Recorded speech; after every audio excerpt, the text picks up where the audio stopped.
हाँ जी, तो structural isomerism हमारा कंप्लीट, खूब बढ़िया करवा दिया मैंने एकदम से आपको। ठीक, उसमें जितनी भी पॉसिबल वैरायटी हो सकती थी सभी बताने की कोशिश करी, चाहे वो चेन हो, रिंग चेन हो, पोजीशन हो, फंक्शनल ग्रुप हो, मेटामेरिज्म हो, और कल की क्लास में हम लोगों ने टाटोमेरिज्म देख लिया और बहुत बढ़िया तरीके से देख लिया है ना। तो ये सब कुछ हम लोग वहां पर सीख चुके हैं अच्छे से। ठीक है, अब आगे बात कर रहे हैं। आज जो हमें डिस्कस करना है वो है स्टीरियो आइसोमेरिज्म।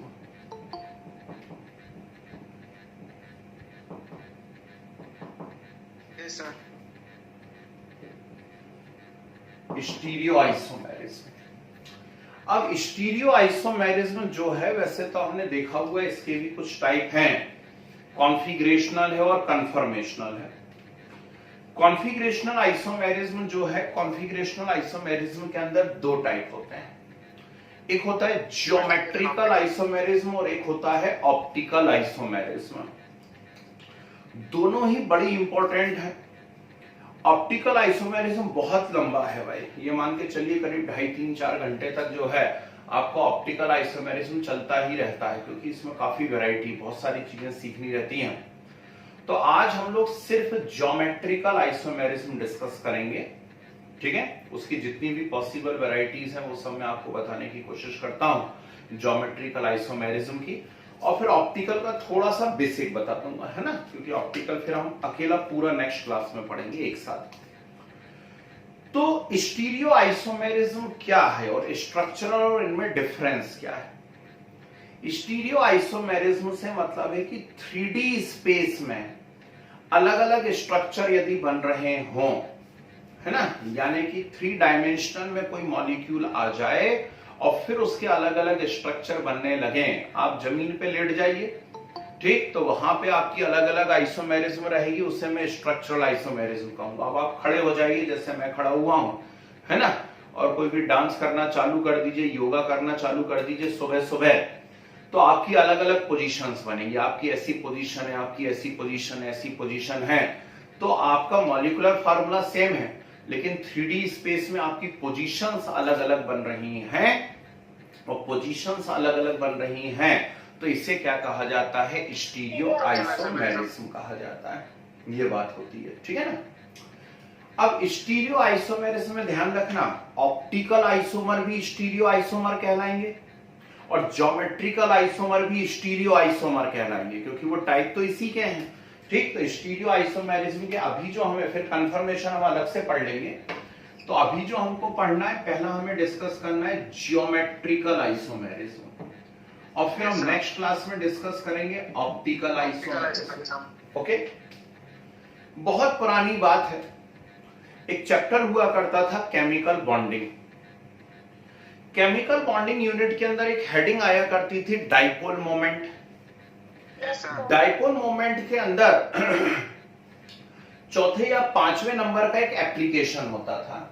डाइपोल मोमेंट की एप्लीकेशन में चौथे या 5वें नंबर पर एक ऐसा कंपाउंड लिखा हुआ था, ये, ठीक, और इसी से मिलता जुलता उसके बाजू में एक और कंपाउंड लिखा हुआ था, सर वो cis and trans ji, yes, ऐसा। और इसे हम लोगों ने कहा हुआ था वहां पर उस यूनिट में सिस, और इसे हमने कहा हुआ था ट्रांस। Yes sir, clear. और हमने देखा था कि सिस का जो डाइपोल मोमेंट है वो हमेशा ट्रांस के डाइपोल मोमेंट से कैसा होता है, ज्यादा होता है। ये बातें हमने वहां पढ़ी हुई थी, और मैंने कहा था अभी बस इतना ही काफी है, जब हम ऑर्गेनिक केमिस्ट्री में पहुंचेंगे तब मैं आपको बताऊंगा सिस का मीनिंग क्या है और ट्रांस का मीनिंग क्या है, ठीक है ना। तो चलिए, अब हम ऑर्गेनिक में पहुंच गए हैं, तो एक बात तो समझ में आ गई कि हम इससे मिलती जुलती कोई चीज यहाँ पर पढ़ने जा रहे हैं, ठीक है नहीं। तो क्या होता है, सुनिए, ज्योमेट्रिकल आइसोमेरिज्म है क्या, और ये ओरिजिनेट क्यों होती है, कैसे ओरिजिनेट होती है। तो इसका एक सिंपल सा कंसेप्ट या सिंपल सी लैंग्वेज होती है, and that is restricted rotation और हिंडर्ड रोटेशन। रेस्ट्रिक्टेड रोटेशन से मीनिंग क्या है, पहले इसके बारे में बात करते हैं कि रेस्ट्रिक्टेड रोटेशन से मीनिंग क्या है। ध्यान से सुनिएगा, आप जहां भी क्लासरूम में, जहां पर भी आप लोग बैठे हो अपने अपने घरों में, है ना, खड़े हो जाइए। ठीक नहीं, राष्ट्रगान चालू नहीं होने वाला है, ज्योमेट्रिकल आइसोमेरिज्म चालू होने वाली है। खड़े हो जाइए और एक पैर के पंजे के ऊपर खड़े हो जाइए, दोनों हाथ ऐसे करिए और जोर से गोल घूम जाइए, है ना, सुना होगा आपने, नाचूंगा इससे जैसे कोई देख नहीं रहा। ठीक, तो एक पंजे पे खड़े हो जाओ, दोनों हाथ ऐसे करो, गोल घूम जाओ। ठीक, आप देखेंगे यदि आपको थोड़ा बहुत अच्छी प्रैक्टिस होगी तो आप पूरा 360 डिग्री से घूम जाओगे। बोलो हाँ, ठीक, घूम जाओ 360 डिग्री से, है ना। आप एक पैर पे खड़े हुए हो, ध्यान रखना, केमिस्ट्री की लैंग्वेज में एक पैर पे खड़े हुए मतलब आप सिंगल बॉन्ड पे हो, है। और जब आप सिंगल बॉन्डेड हो तो आप पूरा घूम गए हो 360 डिग्री से। इसको कहेंगे हम फ्री रोटेशन। क्या कहेंगे हम इसको? Free rotation. हुआ? जब फ्री रोटेशन होगा तो जो आइसोमेरिज्म प्रोड्यूस होगी उसको 2 क्लास बाद हम लोग कन्फर्मेशन कहेंगे। जब फ्री रोटेशन होगा तो जो आइसोमेरिज्म प्रोड्यूस होगी उसको 2 क्लास के बाद हम लोग क्या कहेंगे? कन्फर्मेशन। अब आप क्या करिए, दोनों पैरों पे खड़े रहिए, ठीक, और दोनों पैरों पे खड़े खड़े आप घूमना चालू कीजिए। जब आप घूमना चालू करेंगे तो आप महसूस करेंगे कि आप ज्यादा से ज्यादा 180 डिग्री तक घूम पाएंगे, है ना। मेरी बात अलग है, मैं बहुत फ्लेक्सिबल हूं, थोड़ा ज्यादा घूम जाता हूं, पर आप लोग मैक्सिमम 180 डिग्री तक घूम पाएंगे, है ना। और यदि आप उससे और ज्यादा घूमने की कोशिश करेंगे, करके देखना, करके देखना, अभी करना, आप उससे और ज्यादा घूमने की कोशिश करोगे तो आपका एक पैर उठ जाएगा, होगा या नहीं होगा? ठीक, आपका एक पैर उठ जाएगा और यदि और घूमोगे तो फिर तो वो उठ ही जाएगा, जमीन पे से ऊपर ही हो जाएगा। मतलब क्या है? आप 2 पैरों पे खड़े हो, यानी डबल बॉन्ड।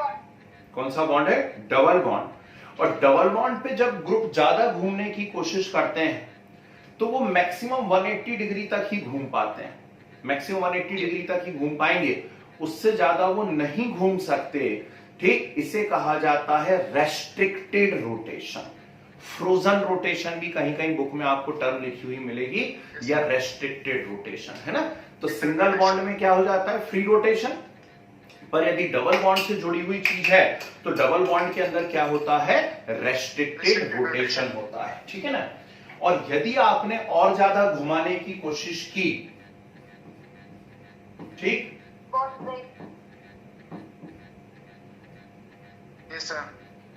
यदि आपने और ज्यादा घुमाने की कोशिश की तो फिर ये बॉन्ड क्या हो जाएगा? टूट जाएगा। हम जानते हैं double bond means 1 sigma and 1 पाई, और पाई बॉन्ड वीक होता है, आसानी से टूट सकता है। ठीक, तो इसका पाई बॉन्ड यहां से क्या हो जाएगा? टूट जाएगा, यदि जरूरत से ज्यादा घुमाओगे तो। बस बात खत्म हो गई। तो यदि सी डबल बॉन्ड सी पे, हालांकि अकेले सी डबल बॉन्ड सी पे नहीं होता है ये, और भी बहुत सारे कंपाउंड्स में होता है, ऑक्सिन में भी होता है, इमीन्स में भी होता है, लेकिन अभी हम जो पढ़ रहे हैं वो हम सी डबल बॉन्ड सी की बात कर रहे हैं। तो सी डबल बॉन्ड सी यानी एल्कीन्स में जब रेस्ट्रिक्टेड या फ्रोजन रोटेशन होता है तो उसके कारण 2 आइसोमर पॉसिबल होते हैं। कौन कौन से? एक तो ये केस बना हुआ है, दूसरा ट्रांस केस, ऐसा केस बना हुआ है। Yes sir. ठीक, यदि similar group C double bond C के सिमिलर साइड पर होते हैं, यदि similar group C double bond C के सिमिलर साइड्स पर होते हैं तो इसे कहा जाता है सिस। सिस का मतलब होता है सेम साइड। सिस का मतलब क्या होता है? सेम साइड या टुगेदर। ठीक, तो इस फॉर्म को सिस कहा जाता है। और यदि similar group C double bond C के अपोजिट साइड पर होते हैं तो इसे अपोजिट, और अपोजिट के लिए टर्म होती है ट्रांस। ठीक है, तो सिस मतलब क्या होता है? सेम या टुगेदर, और ट्रांस मतलब क्या होता है? अपोजिट। अपोजिट, समझ गए बात को? ऐसा होता है। ओके, तो ये हो गई आपकी geometrical isomerism. It is also known as cis trans isomerism, है ना। कौन कौन बता सकते हैं? वो सारे के सारे मॉलिक्यूल्स बता सकते हैं जिनमें डबल बॉन्डेड कार्बन है और उन कार्बन पे डिफरेंट ग्रुप्स अटैच है। मतलब ये सेम नहीं होने चाहिए। कैसे सेम नहीं होने चाहिए? मान लीजिए कि यहां भी मान लो ए बी है और यहां भी ए हो जाए, ये दोनों एक कार्बन पे जो दो एटम या ग्रुप हैं वो डिफरेंट होने चाहिए, वो सिमिलर नहीं होने चाहिए। जैसे कि एग्जांपल में करके बताता हूं आपके सामने, मैंने ऐसा लिखा हुआ है, ठीक, मैं सिर्फ एक एक एग्जांपल लिखूंगा भाई, आप उसके आगे उसका दूसरा अपोजिट बना लोगे। जैसे मैंने ये लिखा है, सबको देख करके तुरंत समझ में आ गया कि ये क्या है, यहाँ पर सिस है ना, तो उम्मीद है सब लोग इसका ट्रांस बना ही लेंगे। ठीक, ऐसा कोई एग्जांपल मैंने लिखा हुआ है, मान लीजिए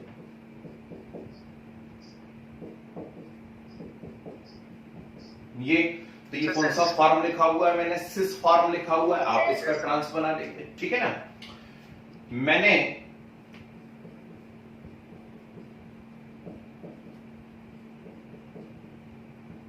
अगेन सिस है, हम इसका ट्रांस बना सकते हैं, ठीक है ना।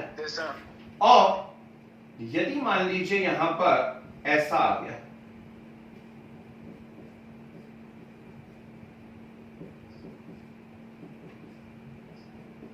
ट्रांस, ये सिस है या ट्रांस है? नो सर, ट्रांस नहीं है सर, क्योंकि सर अपोजिट साइड में प्रेजेंट नहीं है।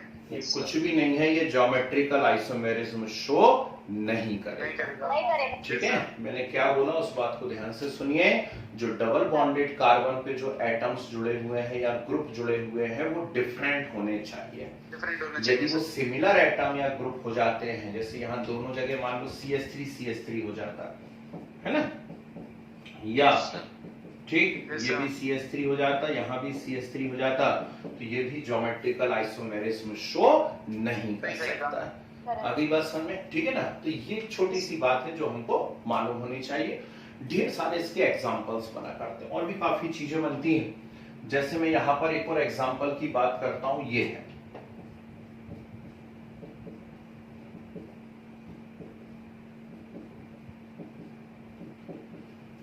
ऐसा लिखा हुआ है मेरे सामने, ठीक है। और इसी का एक फॉर्म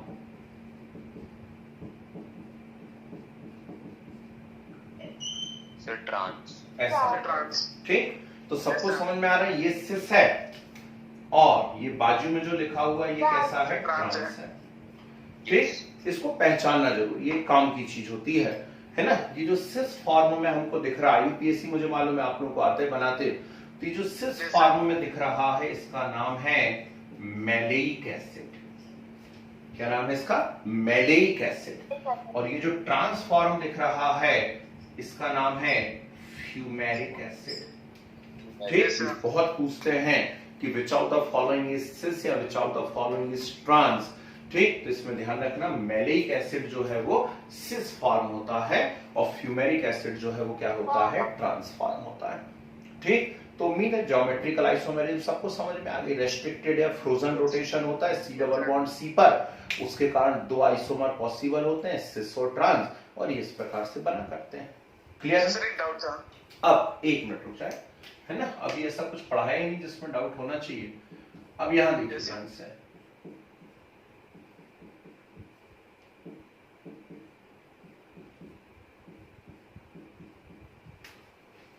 ये आ गया। अब ये सिस है या ट्रांस है?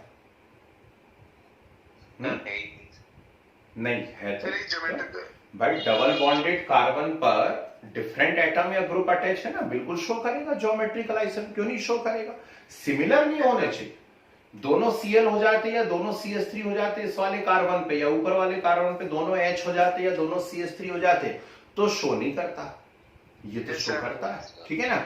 तो अब हम फंस गए कि ये सिस है या ट्रांस है, ठीक है ना। ट्रांस है, वेरी गुड। कैसे बताया, मुझे भी बताओ सर, अपोजिट साइड है ना। अच्छा, मान लो ऐसा होता तो, यस सर। अब बताओ क्या बताएगा, नहीं बताएगा ज्योमेट्रिकल आइसोमेरिज्म ये मॉलिक्यूल? नहीं बताएगा, बिल्कुल बताएगा। क्यों भैया, ऐसा क्या हो गया कि ये क्यों नहीं बताएगा? ऐसा क्या है कि ये क्यों नहीं बताएगा, जरा कारण बता दीजिए मुझे। सर अपोजिट साइड सेम नहीं है सर, ये भी ज्योमेट्रिकल आइसोमेरिज्म बताएगा भाई, और खूब बताएगा। अरे एक ही शर्त है यार ज्योमेट्रिकल आइसोमेरिज्म की, एक कार्बन पे सिमिलर एटम नहीं होने चाहिए।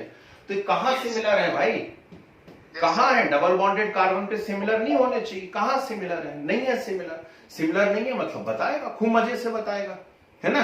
सवाल ये उठ रहा है कि ये सिस होगा कि ट्रांस होगा, हमसे ये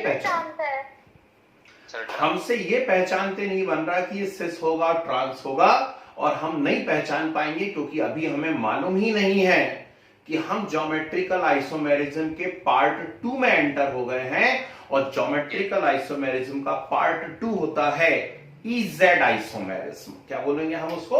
इजेड आइसोमेरिज्म, ठीक है ना। तो इसलिए मैं बता रहा हूं कि ऐसा मत सोचना हो गई वो तो ज्योमेट्रिकल आइसोमेरिज्म, चलो लेफ्ट करते हैं, नाश्ता कर लेते हैं वो अपन लोग, है ना।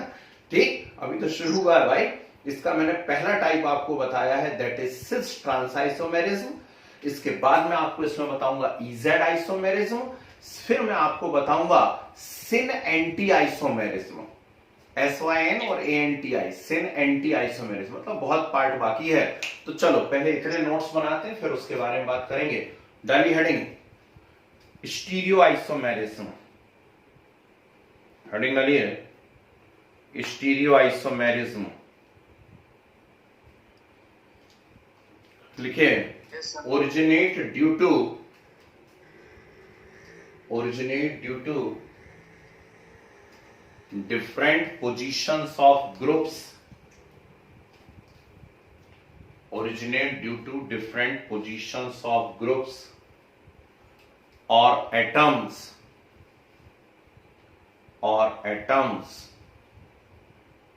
in 3D space,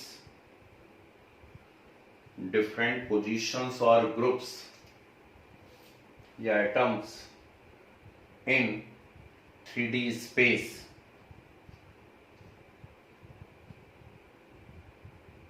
having following 3 types.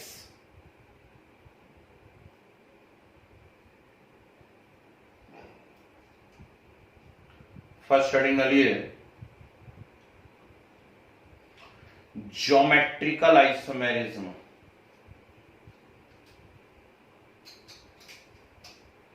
Sir इसमें कॉन्फ़िगरेशनल या कॉन्फर्मेशनल क्यों नहीं लिख रहे हैं? नहीं, जरूरत नहीं है, वो इतना स्पेसिफिक, वो वहां मैंने लिखवा दिया, वो आपको मालूम है ऐसा होता है, जो काम की बात है।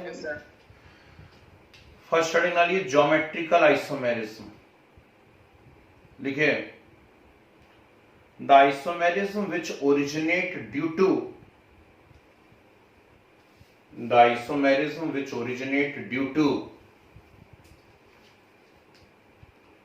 restricted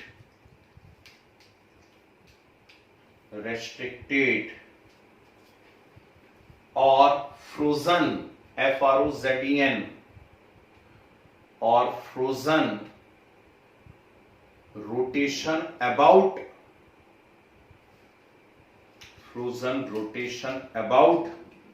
a bond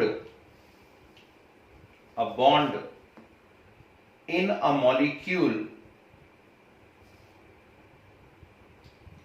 molecule is known as geometrical isomerism.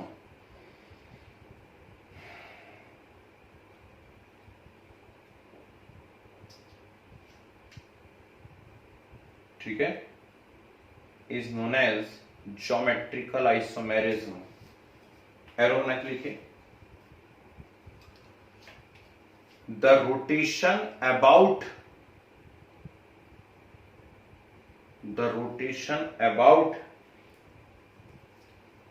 a double bond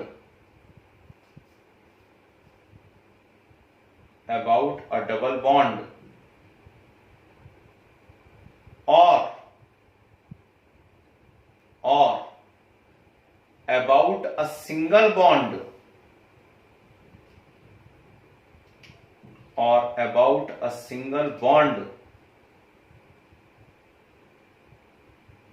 in close chain. Sir आप एक बार is known as से सर रिपीट कर देंगे, is known as geometrical The isomerism. rotation about a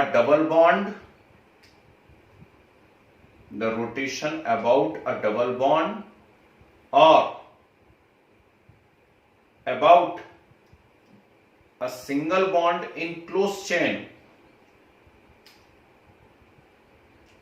single bond in close chain Is hindered rotation. is always restricted or frozen.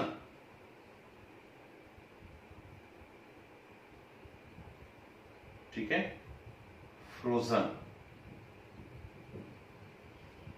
Arrow बना के लिखे। It is also known as cis-trans isomerism. It is also known as cis-trans isomerism. ठीक है, फिर arrow बना के लिखिए, arrow बना के लिखिए। कंपाउंड्स हैविंग, हाँ जी सर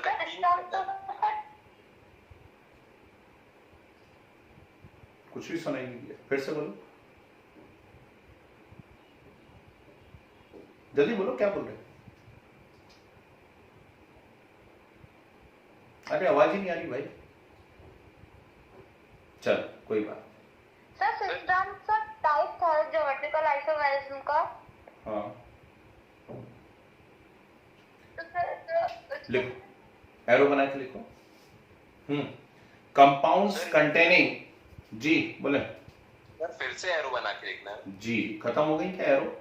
अर्जुन से ले लो थोड़ी सी। हाँ, एरो बना के लिखो। Compounds containing C double bond C, C double bond C और C double bond N, C double bond N और N double bond N, N double bond N show this isomerism, show this isomerism। ठीक है, cis trans वाला। फिर arrow बना के लिखिए। Sir C double bond N के बाद आपने क्या बोला था? N double bond N show this isomerism. जो किसी का बेसिक नाम होता है ना, उसको उसी नाम से जाना जाता है ना। इसका बेसिक नाम सिस ट्रांस से ही है, मतलब इसमें जो पहली चीज डिस्कवर हुई वो सिस ट्रांस आइसोमेरिज्म थी, इसलिए इसे सिस ट्रांस के नाम से जानते हैं। अब आप दुनिया की वैरायटी बनाते रहो, EZ बना दो, उसके अंदर सिन एंटी बना दो, है ना, तो उसको सबके नाम से सिन एंटी आइसोमेरिज्म के नाम से नहीं जानेंगे ना। जो बेसिक नाम है इसका वो सिस ट्रांस आइसोमेरिज्म है ना, इसलिए इसको सिस ट्रांस के नाम से जानते हैं। एरो बना के लिखिए। सर एक डाउट था सर, जल्दी बोलो। सर जैसे N डबल बॉन्ड N होगा तो सर उसके इधर भी दो आएंगे तो सर, लेकिन नाइट्रोजन बेटा अभी मैंने पढ़ाया कि N डबल बॉन्ड N वाला कोई केस बोर्ड पे दिख रहा है क्या आपको? No sir. तो फिर क्यों डाउट है आपका, है ना? जब आएगा N डबल बॉन्ड, अभी तो C डबल बॉन्ड N भी नहीं बताया मैंने आपको, है ना, तो जब आएगा बोर्ड के ऊपर तब उसको डाउट होना चाहिए। अभी कैसे डाउट हो गया वो, है ना? अभी तो मैं आपको सिर्फ C डबल बॉन्ड C वाले। हाँ जी यस सर। बोला सर ये स्टीरियो आइसोमेरिज्म है। स्टीरियो आइसोमेरिज्म है ये, और स्टीरियो आइसोमेरिज्म का पहला टाइप है ज्योमेट्रिकल आइसोमेरिज्म। ठीक है, यस। हाँ चलो, एरो का साइन बना के लिखो। Compound containing a cyclic ring,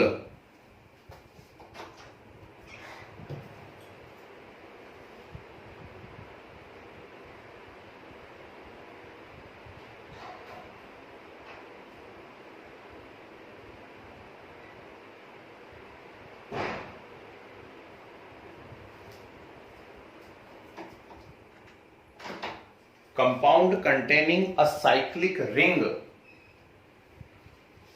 of homocyclic or heterocyclic compound, homocyclic or heterocyclic compound may also show this isomerism, may also show this isomerism। ठीक है,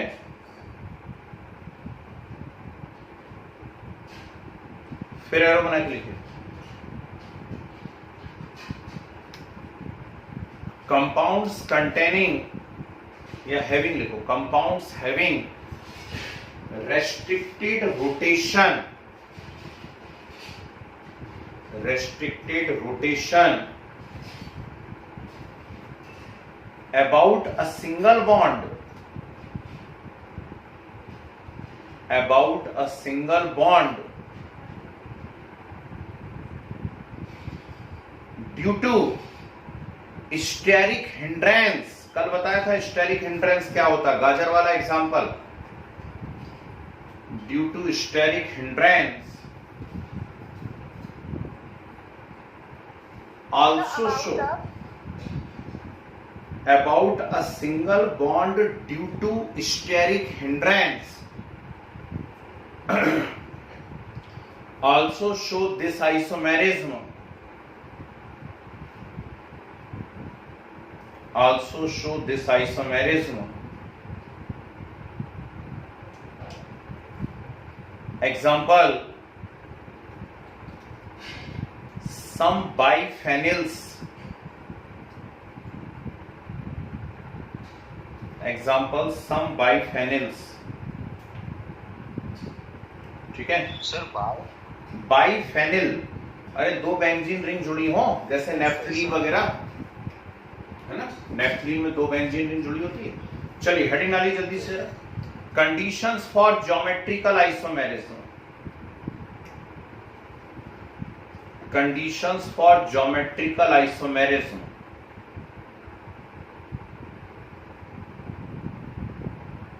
देखिए, a compound can show geometrical isomerism. A compound can show geometrical isomerism only when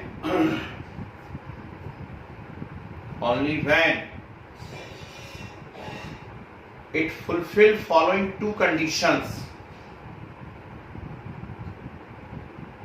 It fulfill following two conditions.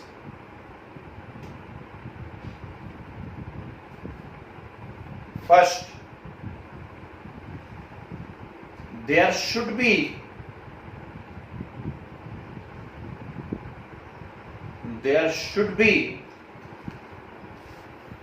restricted rotation about a bond.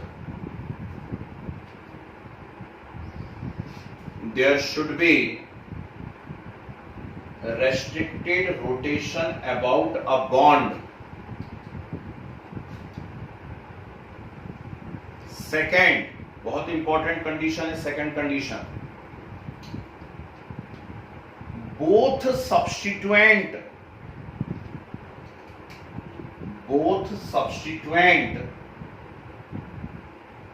present on both double bonded carbon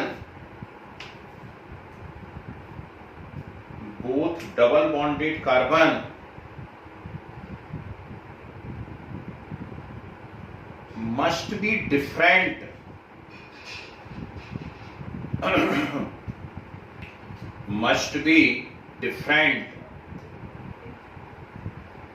ठीक है. चलो यहां इस वाले सिर्फ इस एग्जांपल को note करें, ये सिस कुछ नहीं लिखना, बस ऐसा लिखो C double bond C A B ऐसा लिखो बस, ठीक. उसके नीचे ऐसा राइट का साइन लगा देना, मतलब ये शो करेगा. फिर ये वाले दोनों एग्जांपल लिखना और इनके नीचे ऐसा क्रॉस लगा देना, मतलब ये शो नहीं करेगा. क्यों नहीं करेगा, आप बात समझ गए? क्योंकि डबल बॉन्डेड कार्बन पे जो एटम या ग्रुप हैं दोनों ही कार्बन पे, वो कैसे होने चाहिए, डिफरेंट होने चाहिए. यहाँ सेम आ रहा है, ऐसे डिफरेंट नहीं होने चाहिए, है ना, ऐसे डिफरेंट होने चाहिए. तो ये दोनों एग्जांपल लिख के क्रॉस लगा दीजिए.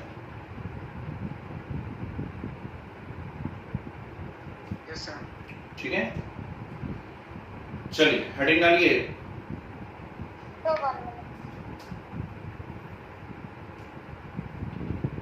सर ये ट्रांस वाला एग्जांपल भी नोट करना. नहीं भाई, सिर्फ ये बोला था मैंने और नीचे के ये दो बोले थे. हेडिंग डालिए. Naming of geometrical isomers. Naming of geometrical isomers.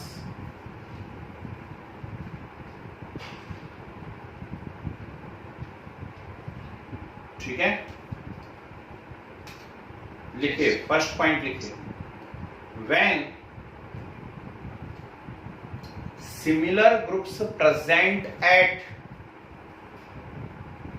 when similar groups present at similar side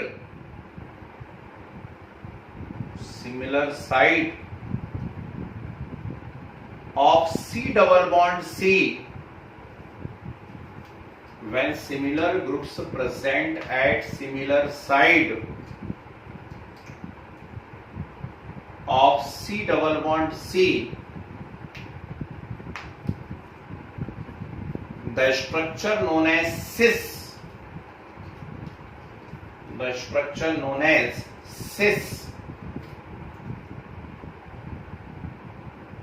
and when present at opposite side,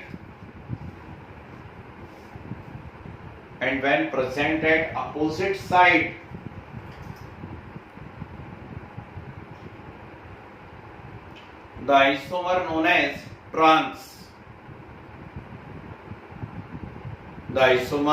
known as trans,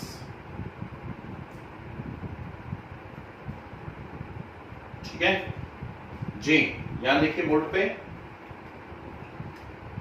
12th class में इसी का रिपीटेशन होता रहेगा। अब जब तक केमिस्ट्री पढ़ोगे ये सब आइसोमेरिज्म तो आती रहेगी, तो वहां पे कई बार 90 डिग्री भी बोल देते, similar groups present at 90 degree and similar group present at 180 degree, है ना। तो उसमें लोड लेने की जरूरत नहीं है कि यार ये 180 पे है नहीं है ना, ये तो कुछ और एंगल दिख रहा है। ठीक, केमिस्ट्री में इसको 180 डिग्री मान लेते हैं, इसको कितने पे मान लेते हैं, 90 डिग्री पे। एक्चुअली वहां पे कुछ स्क्वायर प्लेनर और ऑक्टाहेड्रल ज्योमेट्रीज बनेंगी, तो स्क्वायर प्लेनर या ऑक्टाहेड्रल ज्योमेट्री बनेगी ऐसी। तो नेचुरल बात है कि यहाँ पर है ए, ऐसा कोई भी यहाँ पर लिखा हुआ है, ये ग्रुप्स है उसके अंदर, ठीक है ना, इस प्रकार से है। तो ये एक दूसरे के साथ कितने डिग्री पे मानोगे आप, 90 डिग्री पे, है ना। और यदि ये यहाँ पर हो जाता, ये ऐसा हो जाता, तो कितने डिग्री पे हो जाएंगे, 180 डिग्री पर। ठीक, तो वो टर्म वहां पे भी सिस और ट्रांस ही आएगी, मैंने अभी से आपको बता दिया है। चलिए अब सारा का सारा नोट कर लीजिए एज इट इज। यदि मैंने किसी का सिर्फ सिस बनाया है तो उसके बाजू में उसका ट्रांस आपको बना लेना है, ठीक है ना। और सर ये जो सर अभी बता रहे थे, वो एक बार रिपीट कर दीजिए सर, एंगल वाला टाइप का सर, जो भी आप एंगल वाला बता रहे थे सर, ऑक्टाहेड्रल स्क्वायर प्लेनर करके सर, ऑक्टाहेड्रल और स्क्वायर प्लेनर ज्योमेट्री आएंगी 12th क्लास के अंदर। ठीक, तो यदि यहाँ पे सिमिलर ग्रुप्स होंगे तो एक दूसरे से 90 डिग्री पे होंगे, ठीक है। और यदि ये ग्रुप ऐसी पोजीशन पे तो एक दूसरे से 180 डिग्री पे होंगे। तो यदि एक दूसरे से 90 डिग्री पे होंगे तो आइसोमर को आप सिस कहोगे, और 180 पे होगे तो उसको ट्रांस कहोगे, समझ गए। Yes sir.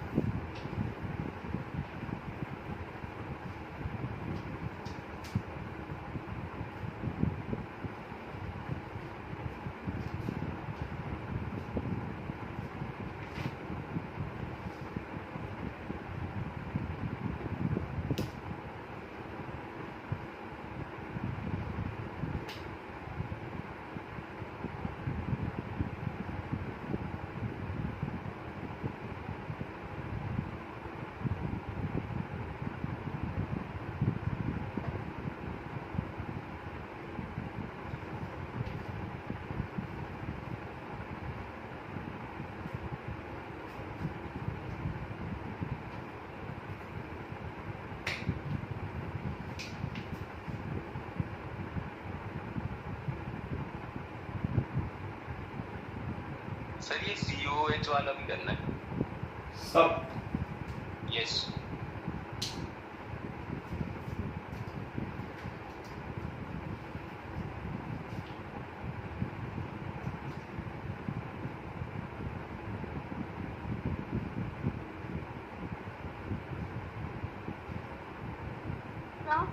जी सर कल सब लोग देते थे कि सर साइक्लोहेक्सेन में सर जो कीटो फॉर्म रहता है वो मोस्ट स्टेबल रहता है सर, तो फिर साइक्लोहेक्सेन ही होना चाहिए सर, और कुछ नहीं हो सकता। सर मतलब और कोई साइक्लिक? बेटा बहुत सारी चीजें उसके अंदर कंसेप्ट लगते हैं। एक्चुअली क्या है, स्ट्रेन थ्योरी आएगी, है ना, तो क्लोज रिंग कंपाउंड के अंदर स्ट्रेन भी होता है, ठीक है ना, तो मॉलिक्यूलर एक स्ट्रेन होता है, उस स्ट्रेन के कारण कई बार मॉलिक्यूल टूट जाते हैं, तो बहुत पैरेलल कंसेप्ट लगते रहते हैं, इसलिए हर चीज नहीं पढ़ी थी अपन ने, है ना, इसलिए केवल जो बेस्ट नोन कंपाउंड है हमारे सिलेबस में वो साइक्लोहेक्सेनोन है, ये तो सब में हो सकता है, साइक्लोब्यूटेनोन बना लो आप, है ना, उसमें भी आ सकता है, कोई बात नहीं। चलो भाई हो गया, बढ़े आगे। Yes sir. ठीक है, अब क्या होना है, क्या होना है जरा ध्यान से सुनिएगा कि इसके अंदर आपको यहां पर एक कंसेप्ट सीखना और समझना है अच्छे से, और वो है EZ सिस्टम ऑफ नेमिंग। अब EZ सिस्टम ऑफ नेमिंग से मतलब क्या है उसकी बात करते हैं हम लोग जी। EZ सिस्टम ऑफ नेमिंग क्या है, इसको हटा दें, है ना। प्रॉब्लम कहां पर होती है कि जब मान लीजिए ऐसे अभी थोड़ी देर पहले जो मैंने आपको ग्रुप्स जुड़े दिए हुए थे उस प्रकार की कोई चीजें जुड़ी हुई हो। Yes sir. कैसी चीजें जुड़ी हुई हो, जैसे एकदम ही अलग अलग एटम या ग्रुप है और हमें उनको पहचानना है कि यार अब क्या होगा सिस और अब क्या होगा ट्रांस, है ना। यहाँ पहले एक स्पेशल पॉइंट लिख लो, जरा एक स्पेशल पॉइंट लिखिए, बड़ी मोस्ट इंपॉर्टेंट लगा के लिखिए।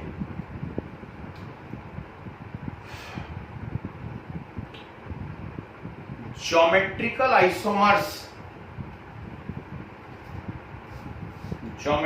आइसोमर्स और सिस ट्रांस आइसोमर्स are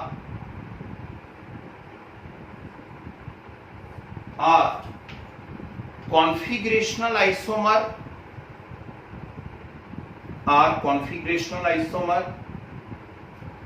और स्टीरियो आइसोमर्स, है ना भाई, कॉन्फ़िगरेशन का टाइप है या स्टीरियो आइसोमर्स और कॉन्फ़िगरेशनल आइसोमर और stereoisomers, but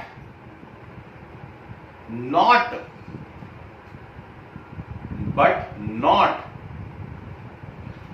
mirror images of each other, but not mirror images of each other.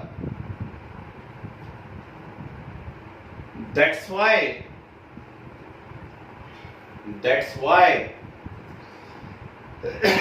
these are distereomers.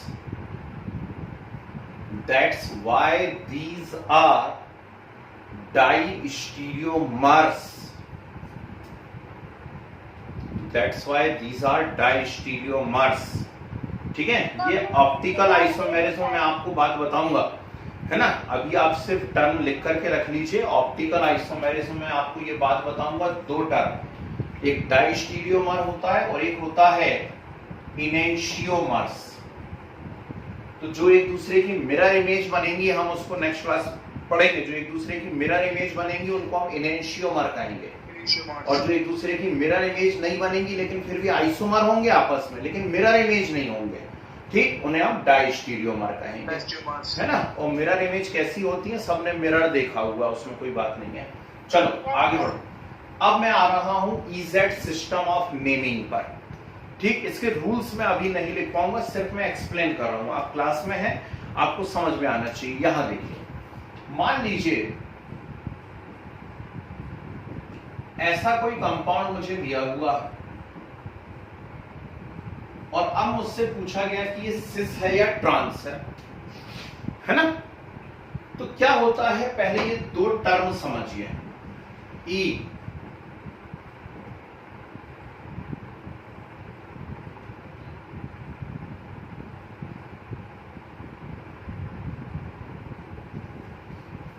ठीक, ये दो टर्म होती हैं,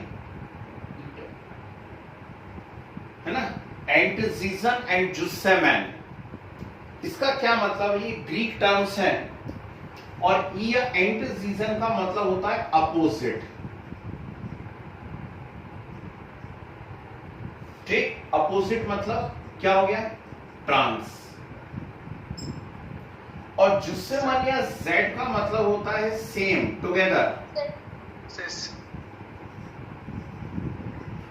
टुगेदर, यानी कैसा होता है, सिस होता है। ठीक है, तो एक सिस होता है और एक ट्रांस होता है इसके अंदर, है ना। अब इसे कैसे पहचानेंगे सिस है या ट्रांस है, तो हम क्या करते हैं, जो डबल बॉन्डेड कार्बन है उस कार्बन पे जो भी ग्रुप्स जुड़े हुए हैं उन ग्रुप्स को हम प्रेफरेंस दिया करते हैं। फिर से सुन लीजिएगा, जो डबल बॉन्डेड कार्बन है उन डबल बॉन्डेड कार्बन पे जो भी ग्रुप्स जुड़े हुए हैं उन ग्रुप्स को हम प्रेफरेंस दिया करते हैं, 1 2 1 2 ऐसे।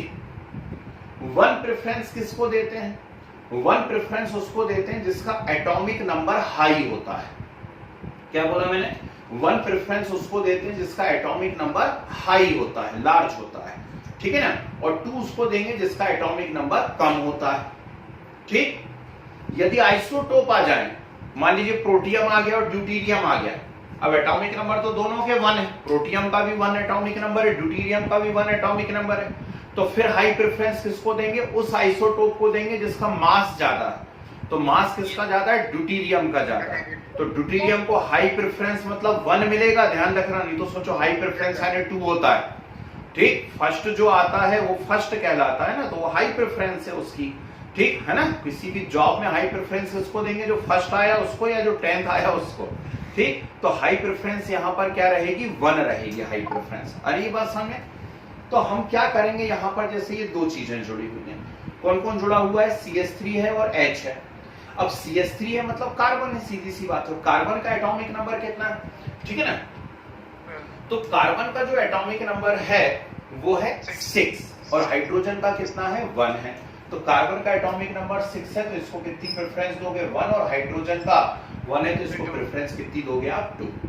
अरे बात समझ, यहाँ पर Cl है और CH3 है, ठीक है। Cl का एटॉमिक नंबर 17 है और कार्बन का एटॉमिक नंबर कितना है, 6 है, तो बोलो हाई प्रेफरेंस किसको मिलेगी, जल्दी, Cl।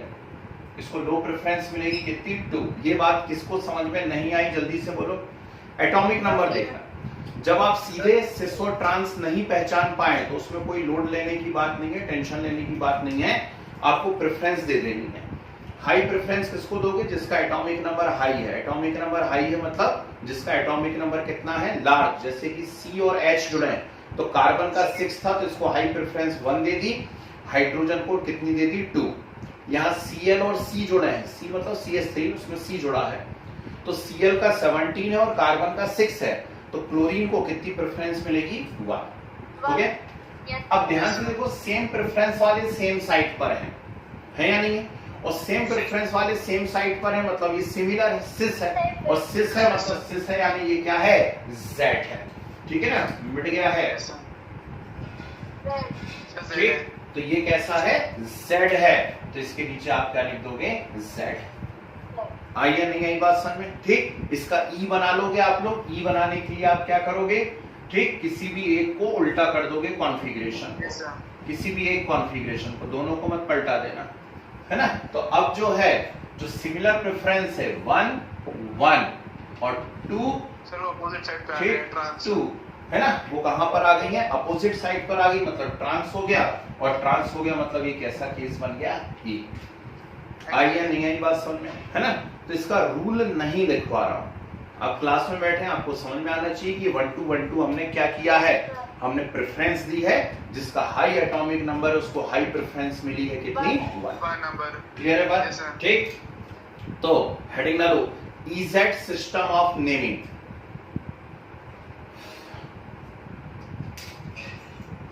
EZ system of naming, जी ये लिखिए पहले। E का मतलब क्या है, Z का मतलब क्या है, कंफ्यूज नहीं होना, है ना, नहीं तो सोचो E यानी C होता है, Z यानी ट्रांस होता है, कंफ्यूज नहीं होना भाई, उल्टा है। E मतलब ट्रांस है और Z मींस सिस है, ठीक है, नोट कीजिए।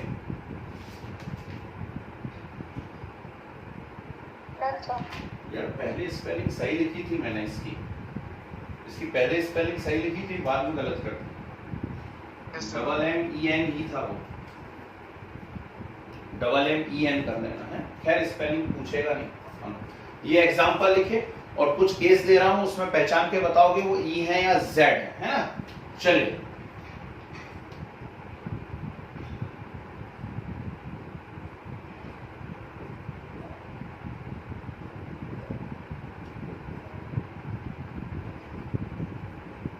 बोलना नहीं कोई, बोलते हो तो दूसरों की सोचने समझने की शक्ति खत्म हो जाती है।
हाँ, सर एक डाउट था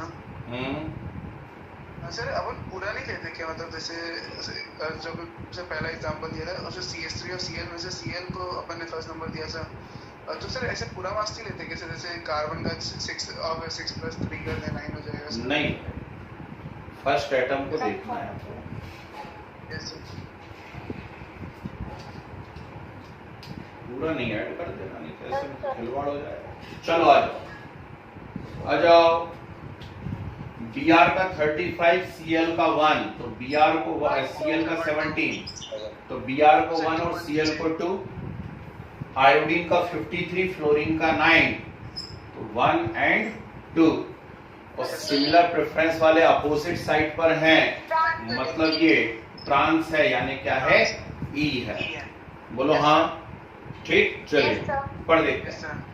D for deuterium, D for deuterium, ठीक है ना, और H तो हाइड्रोजन है, तो इसको 1 मिलेगा, इसको 2। अब यहां ध्यान से देखिए यार, क्या गड़बड़ है।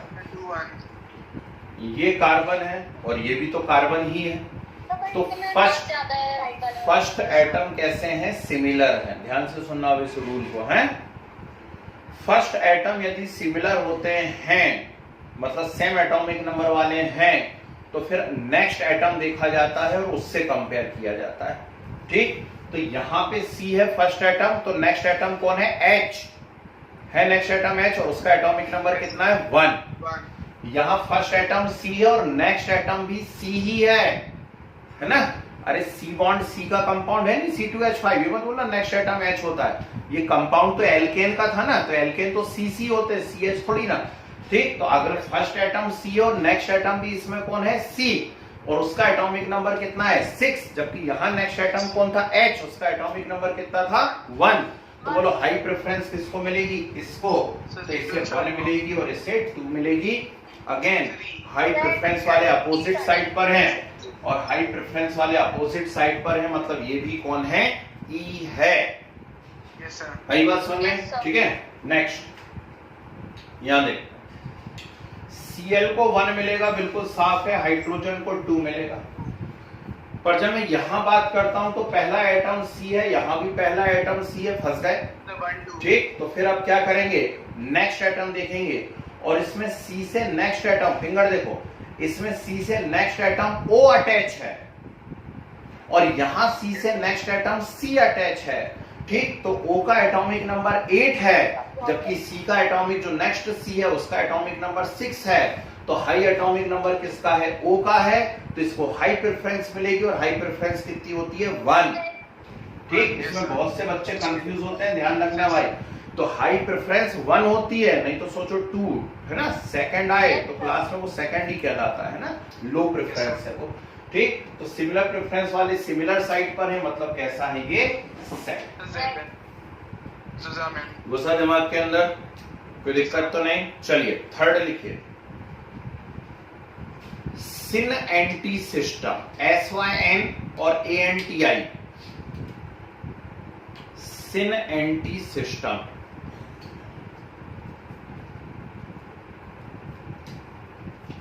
सुनिए,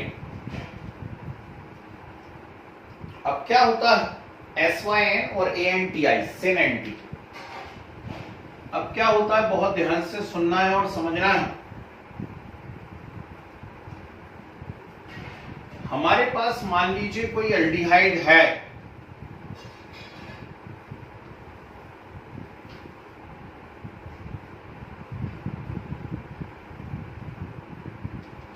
ठीक, और एक कंपाउंड होता है, उसका नाम होता है हाइड्रोक्सिल एमाइन।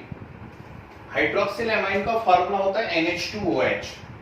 तो हम लोग क्या करते हैं 12th क्लास में, एल्डिहाइड ले लेते हैं CH3CHO, है ना, और कुछ भी ले सकते हैं हम, बेंजल्डिहाइड भी ले सकते थे C6H5CHO,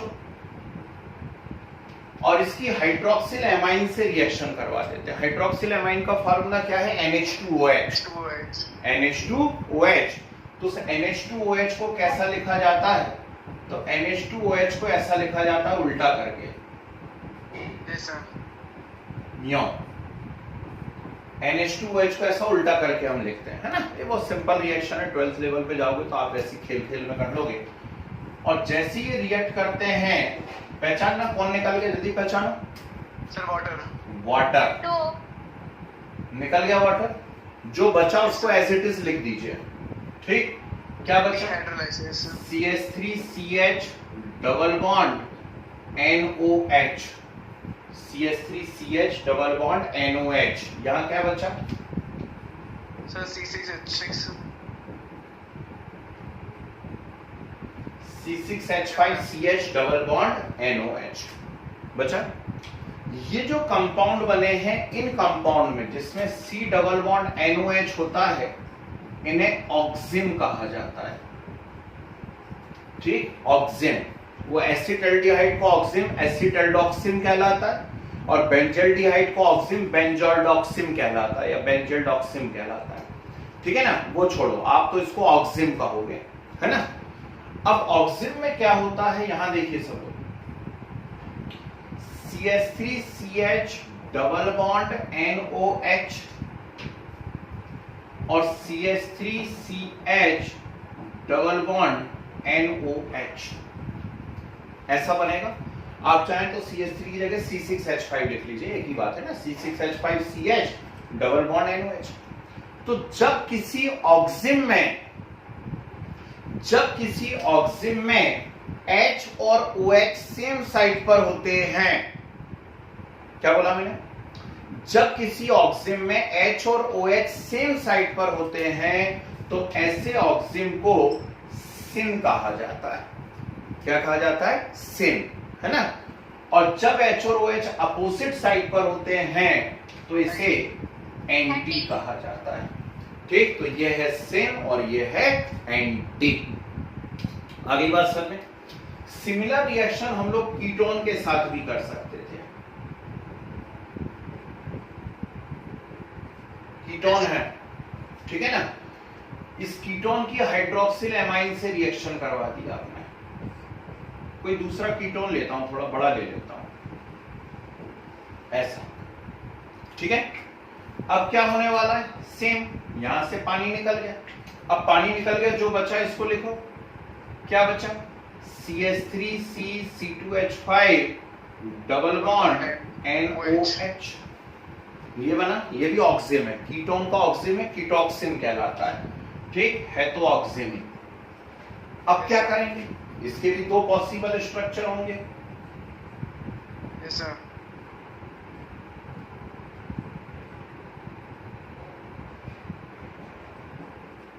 ऐसा, और एक क्या रहेगा sir opposite direction. Yes sir. ऐसा। सर OH और C2H5 अपोजिट। अब यहाँ तो रूल बड़े प्यार से समझ में आ गया था कि H और OH सिमिलर साइड पर हो तो सिन कहना उसको, और H और OH अपोजिट साइड पर हो तो एंटी कहना।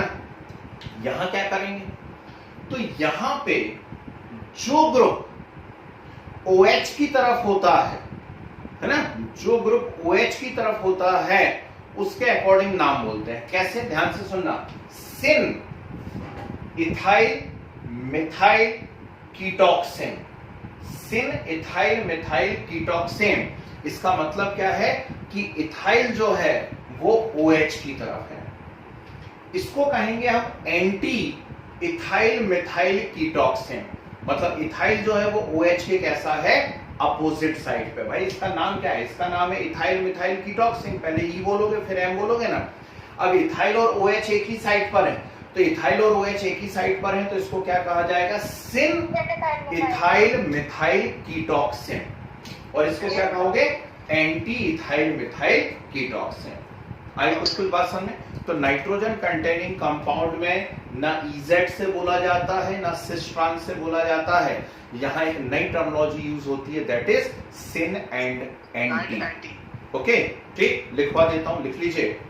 इन ऑक्सिम if H and OH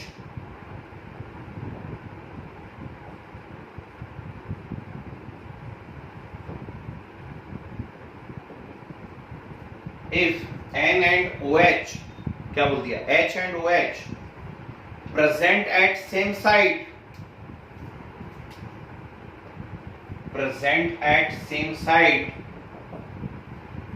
compound known as sin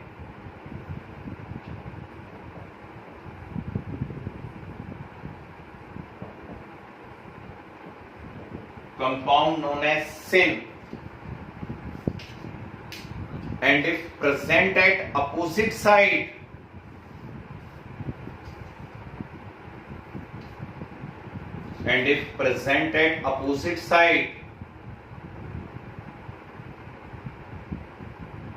compound known as anti. If H and OH present at same site, compound known as sin, and if present at opposite site,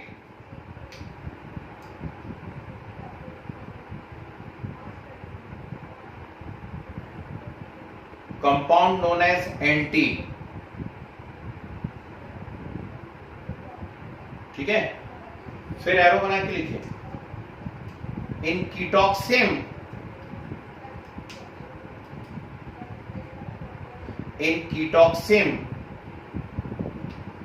prefix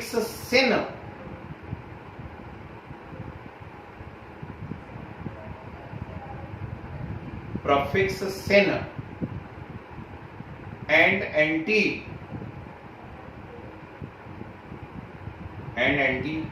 indicate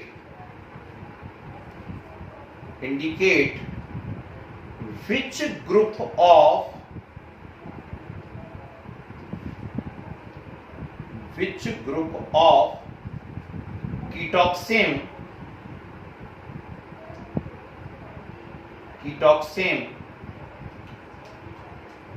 is sin or anti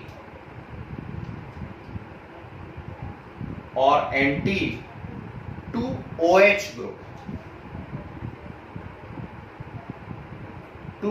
OH group,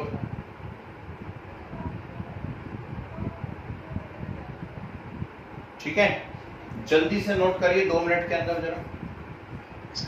sir ये एक और समझा था कि sir वाला point sir, ये जो इनके toxic prefix and anti indicate which जो इसकी तरफ हो, आप चाहे तो इसका नाम बोल सकते थे, इधर देखो फिंगर, इसका नाम बोल सकते थे एंटी मिथाइल इथाइल कीटॉक्सिन।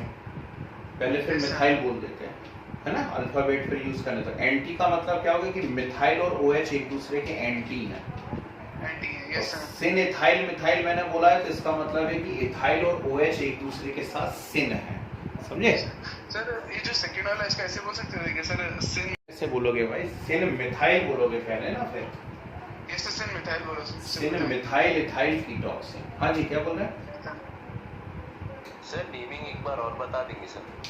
H और OH सेम साइड पर हो तो सिन, H और OH अपोजिट साइड पे हो तो एंटी। यहाँ जो ग्रुप OH की तरफ है उसको पहले बोलना है और उसके आगे प्रीफिक्स सिन लगा देना है। जैसे इथाइल इसकी तरफ है तो पहले इथाइल को बोलना है और सिन लगा देना, मतलब इथाइल OH की तरफ है। यहाँ इथाइल OH से अपोजिट चला गया है तो एंटी बोलना है, ठीक है यस जी। सर वो Nt2OH ग्रुप सर वो TW वाला है ना? TO2 दो OH तो है नहीं ना इसमें, TO2 है। तो कार्बन मोनोऑक्साइड और सर हाइड्रोजन में जो सिंगल्स रहती थी सब वो से ना ये सब में कुछ कॉमन है?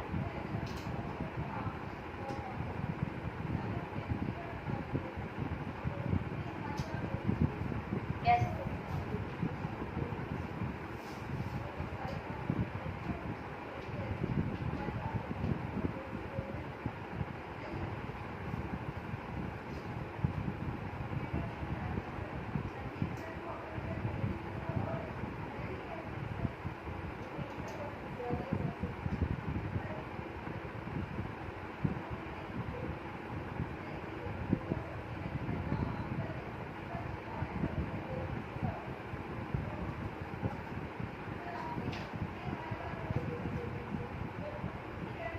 इसका नाम हाइड्रोक्सिल अमाइन है क्या सर वो H2NOH का?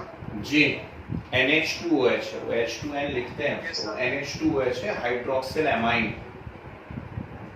Yes, sir. आपके काम की चीज सिर्फ ये है सिनेंटी सिनेंटी, ओके Yes, sir. चलो बढ़ो भाई आगे बढ़ो। यस डाली heading geometrical isomerism in cycloalkane. Sir बस एक मिनट। मैं चाह रहा हूँ आज ज्योमेट्रिकल पूरा खत्म ही कर दें यार, जिससे नेक्स्ट क्लास से सिर्फ ऑप्टिकल ही पढ़े। Yes sir geometrical isomerism in cycloalkane.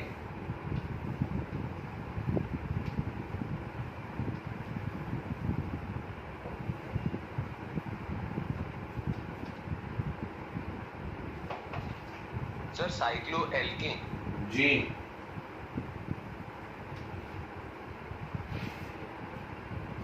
Board पे देखिए। अब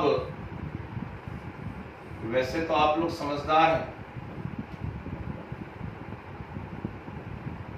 यस चलो जल्दी से बताओ सिस है या ट्रांस है? सिस, ठीक। Yes. Similar group similar side पे दिख रहा है नहीं दिख रहा है? तो सिमिलर ग्रुप सिमिलर साइड पर है, मतलब क्या है ये सिस है। सर वहाँ डबल बॉन्ड होगा ना सर बीच में सर? Very good. कहाँ डबल बॉन्ड होगा साइक्लोएल्केन में भैया? नो सर साइक्लोएल्केन में नहीं होगा सर। मैंने हेडिंग साइक्लोएल्केन डलवाई तो उसमें डबल बॉन्ड कैसे होगा? Yes sir.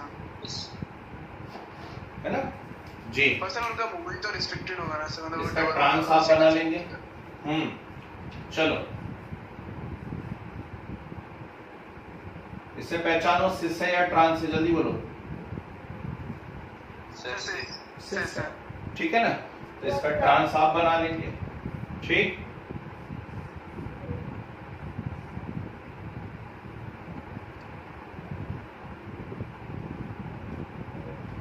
सब पहचान रहे ये भी सिस है, इसका ट्रांस आप बना लेंगे, यस सर। ठीक है। तो साइक्लोएल्केन में सिस ट्रांस ऐसे बना करते हैं, ओके।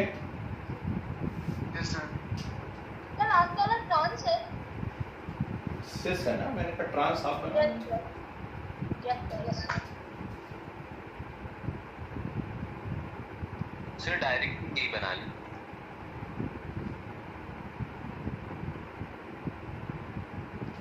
चलिए डालिए हेडिंग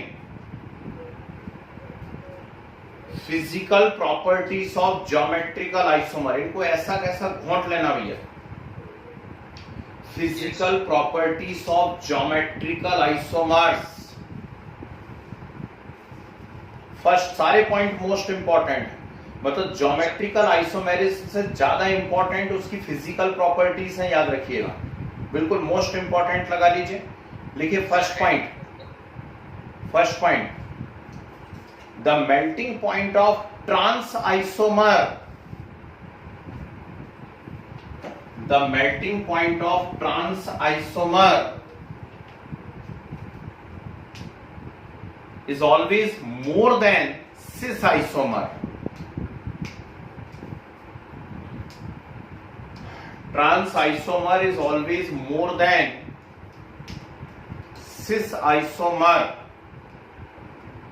ब्रैकेट में लिख लीजिए, due to close packing, due to close packing. Second लिखे, the boiling point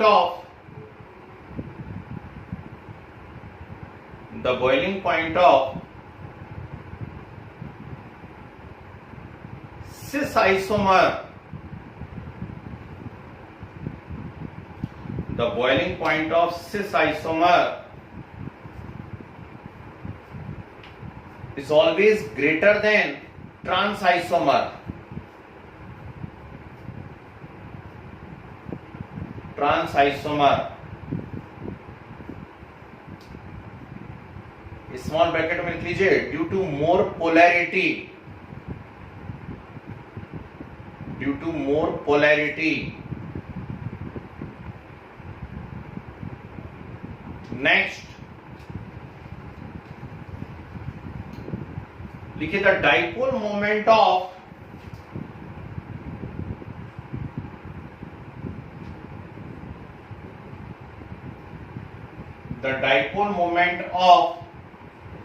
cis is greater than trans. cis isomer is greater than trans.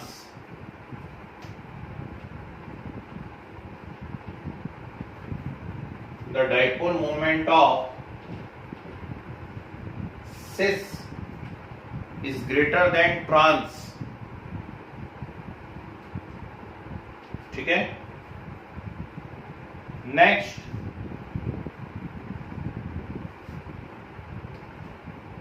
The solubility of cis isomer, ज्यादा polarity है तो solubility भी ज्यादा होगी। The solubility of cis isomer is greater than trans.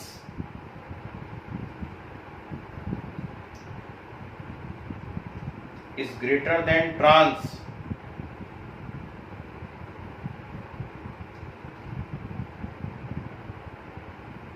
Next, trans isomer are more stable than cis. Trans isomer are more stable than cis due to steric hindrance.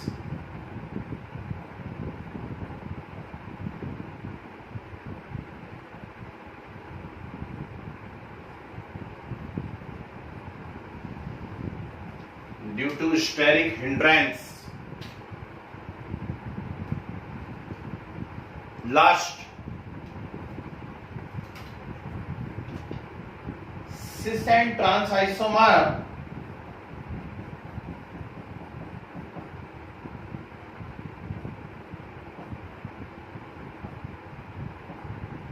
are interconvertible. Cis and trans isomer are interconvertible at high temperature. At high temperature. ठीक है। Sir सबके लिए temperature अलग होगा, high temperature? हाँ, सवाल ही होता है, हर मॉलिक्यूल का अलग अलग होगा। ठीक है, चलिए हेडिंग डालिए, साइड हेडिंग। सर एक बार फोर्थ पॉइंट रिपीट कर दीजिए। फोर्थ क्या था, थोड़ा सा बताओ, मुझे मालूम फोर्थ पे क्या लिख पाया। क्या था भाई फोर्थ, कोई बताओ। The solubility of cis isomer is greater than trans. The solubility of cis isomer is greater than trans. जी, डालिए हेडिंग डालिए, calculation of maximum number of geometrical isomers.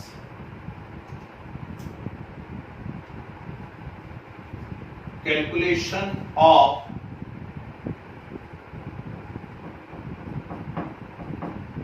maximum number of geometrical isomers.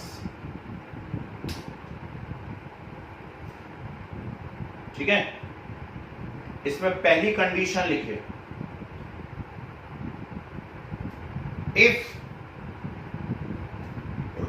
if both ends ENDS, if both ends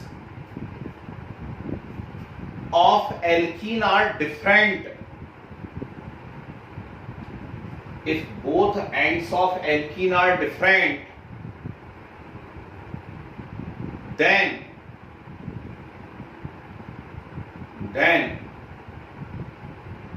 arrow का sign बना के लिखिए, maximum number of geometrical isomer equal to 2 to the power n, maximum number of geometrical isomer equal to 2 to the power n। चलो यहां देखो board पे, कोई भी एक एल्कीन आपको देंगे, आपको कार्बन R1 से मतलब नहीं है, नंबर ऑफ डबल बॉन्ड से मतलब नहीं है, आपको तो उसकी एंडिंग्स देखनी है केवल। यहां देखिए इस तरफ एंड पे क्या लगा हुआ है Cl और इस तरफ एंडिंग पे क्या लगा हुआ है C6H5, मतलब एंडिंग्स कैसी हैं उसकी अलग अलग हैं। C6H5 के डबल बॉन्ड मत कैलकुलेट करने लगना आप लोग, है ना, नहीं तो एक नया ज्ञान आ जाए कि C6H5 में भी तो डबल बॉन्ड है, सिर्फ ओपन चेन लेना है यहाँ पे है। इसके पूछेगा मैक्सिमम कितने ज्योमेट्रिकल आइसोमर बन सकते हैं, तो यदि दोनों एंड अलग अलग हैं तो सीधी ट्रिक लगेगी 2 to the power n, and what is n? n is number of double bond. n क्या है यहाँ पे? नंबर ऑफ डबल बॉन्ड है, तो 1 2 3 नंबर ऑफ डबल बॉन्ड कितने हैं यहाँ पर? 3 है, तो इसका सीधा आंसर हो जाएगा 2 to the power 3। ठीक, आपको आता होगा 2 to the power 3 कितना होता है ना, कर लोगे सॉल्व। ठीक, तो इस प्रकार का मॉलिक्यूल यदि कोई भी दिया जाएगा तो उस मॉलिक्यूल के कितने ज्योमेट्रिकल आइसोमर बन पाएंगे? 8। आइए नहीं आई बात समझ में? कोई डाउट किसी को? कब? जब दोनों एंडिंग्स कैसी हो, अलग अलग। ठीक, नोट कीजिए जरा जल्दी से। सर एक डाउट था, इसमें भी डाउट है?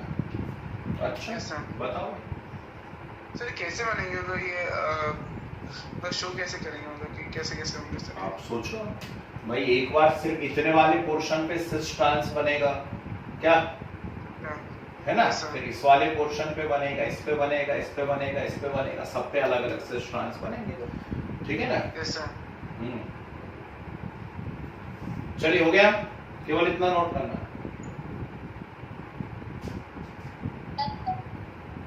फिर लिखिए सेकंड पॉइंट, लिखिए if both ends are similar, if both ends are similar and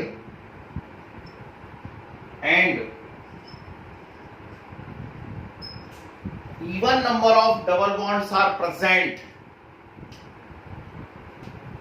if both ends are similar and even number of double bonds are present, then maximum number of geometrical isomer equal to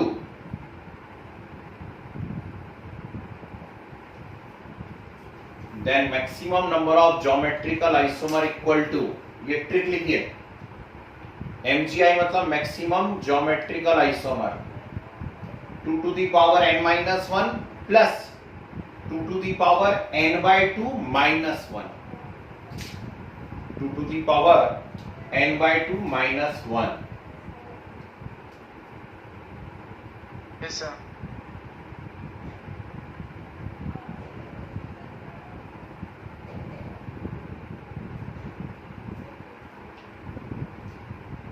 ठीक है, yes sir. Solve कर लेना इसको, yes है ना। Next third point लिखिए, इसको note कर लिया पूरा एग्जांपल सहित। यस थर्ड पॉइंट लिखिए if both ends are similar and odd number of double bonds are present,